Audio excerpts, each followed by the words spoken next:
Sanırım çıkmışsın yola, uzun huysuz bir mola vermişsin söyledi. Adın arsız değil mi? Söylemeden gitmeni beklemem hataydı. Ah, kırdım değil mi? Ah, hissetmedim seni. Ah, burada bitsin. Fazlası hiç iyi değildi.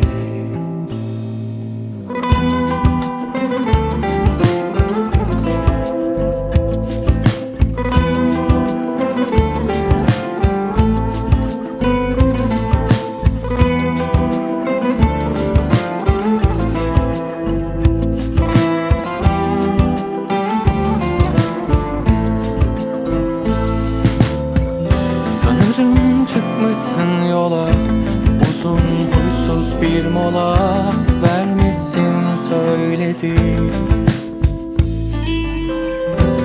Adın arsız değil mi?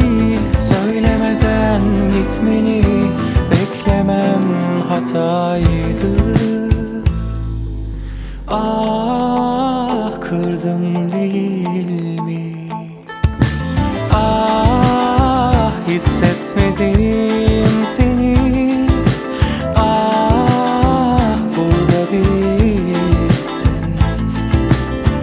Fazlası hiç iyi değil.